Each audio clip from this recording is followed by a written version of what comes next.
Tracking the damage around Clarence, where a tornado hit last night. CBS 2 News reporter Shannon Moudy has the latest on the town's recovery. We're going to get right to showing you some of the more extensive damage that we have seen here today in Clarence.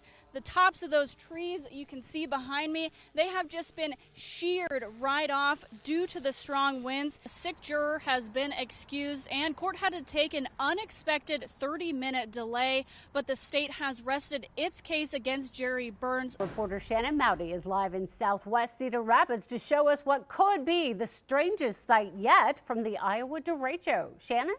This home looks a little different than it did back when we showed you the first time last week. That's because up until a few hours ago, an airplane wing was taking up residence in the roof. The end of what was a raucous caucus here in Iowa City's Precinct 23. Of course, you can see this empty room, but it sounds like there was some confusion over the rules. Groups of people actually stormed out in a hurry after issues with how alignments were done. Millions of Americans are now starting to get their COVID test kits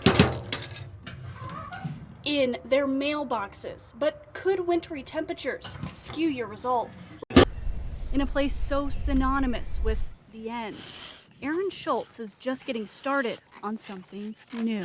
And a lot of people think like, oh, well, this person died in 1965, so his headstone should be, dirty. That's normal. Well, there's a way to clean it off, and there's a way to preserve it back to what it was, and it's a really fulfilling thing to do.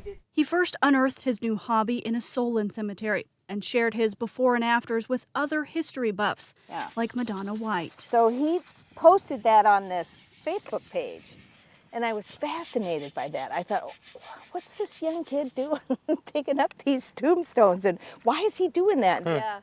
Yeah. You won't see a lot of young people out here scrubbing headstones. He just graduated high school. She's retired. But this cross-generational pair now meets regularly. Don't see this lichen here? To scrape and scrub away. But, even just the water takes stuff off. Decades, keeping an eye out for certain stones. And he's very good at spotting these from a distance. There's one, there's one, there's one. Because of what they stand for. Not all these veterans died during conflict. They all served our country. That's just what's so cool about each of them getting a headstone. A stranger's name, but a familiar story. My dad was a vet. My husband's a vet. My son's active duty military.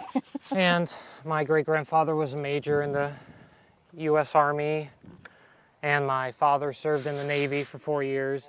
A special chemical removes years of neglect. Yeah, 3 or 4 days, come back, it'll look so much better. But the hours they spend are what's really made the difference. We're gonna work on these veteran stones. We're gonna keep finding them and work on them all summer.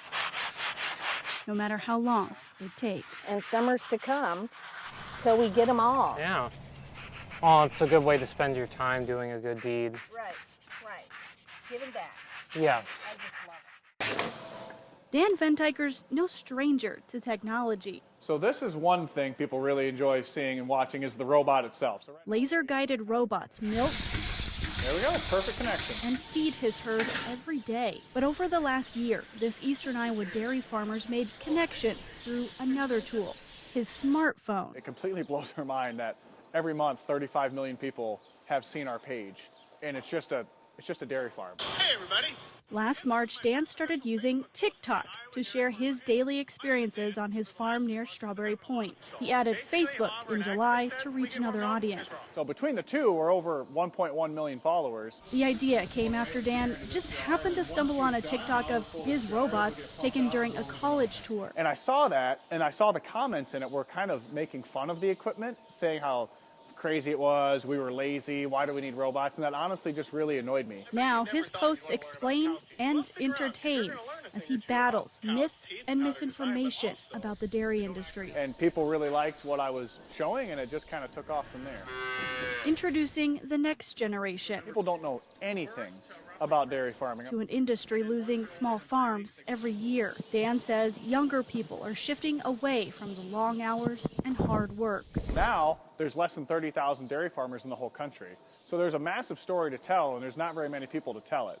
His tools have helped free him up for his family and allowed him to share his story across the globe. And while he does get trolls who have a beef with what he does, Those comments are offset tenfold from comments from people who tell me we completely changed their mind on the dairy industry. so he's just gonna keep milking it. Shannon Moudy, But I screenshot every one of those comments Iowa's News about Now. I started drinking milk again because of your page. You have to have some type of something strong to start a business, let alone a business this delicious. It's a slippery slope, you know. You have to. For a while, I ate donuts constantly, and I was like, I never ate donuts before we opened. I gotta stop. Lexi Matthews opened Uptown Coffee 18 months ago. Yep, mid-pandemic. Yeah, just really. Sorry, I'm trying to think of what I'm trying to say. Tough to put into words, tougher to do. Opening a coffee shop during the pandemic has been a series of adapting and just taking things as they come. What came in February was a tough decision. Uptown increased its prices, Pretty much everything has increased since we opened. 14 back for you. passing on to customers the increased cost of doing business. For customers at Nubo City markets, impacts of inflation and supply issues sometimes show up on the menu at the Hangry Lady. Just hope for the best and, find substitutions that do the same job and, make it work. Allie Lanham makes it work, even when she has to put in overtime. Honestly, it's just time that it's cost me the most money because as a one-woman show, if I can't get something from a supplier, I might have to go to 8 grocery stores. Pouring out every ounce of their best. We don't want to compromise our quality, our locality, our sustainability, or our service. Got a little heart. Oh, that's cute. Not my best heart, but. For Lexi, it's just what feels right. Some people just don't mind. They want their daily cup of coffee or their donut or their sandwich, and they know that we're putting forth our best effort, so they've been supportive. We have to roll with the punches, and as long as our customers are understanding of that and we can be open with them about, why things are happening a certain way, I think we'll be able to, bear the storm. We just don't want to let anybody down. Like most cheer programs, it's a toss-up on where Cornell's lands.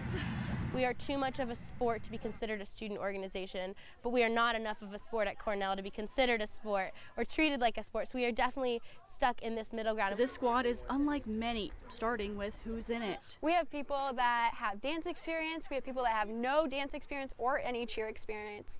We have gymnastics, ice skating. Bringing it all on to Van Meter Field and shaking up routine after a big rebound from last year. We went from about 7 cheerleaders last year and we're up to 20 this year. COVID mostly kept them off the sidelines. With football canceled, the team found new sports to cheer for. We cheered some basketball and we ended up cheering lacrosse to give us a season last year, which was a really unique and new experience for us.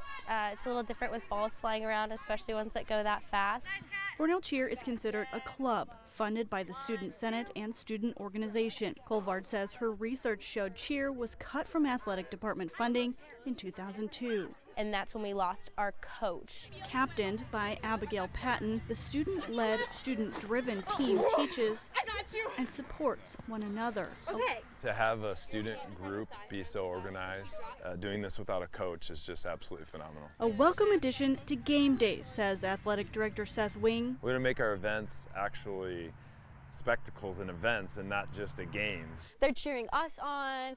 They're yelling our names, but they're also yelling football players' names. While not a sport, cheer has been supported by the athletic department. They even had stunt camp, which Colvard believes is a first for the program. Definitely is emotional thinking about how far we've come. An impressive rally, creating a strong foundation for the future. I've made an impact and that I will leave an impact at Cornell. It's like my dream team, so yeah, I love it so much.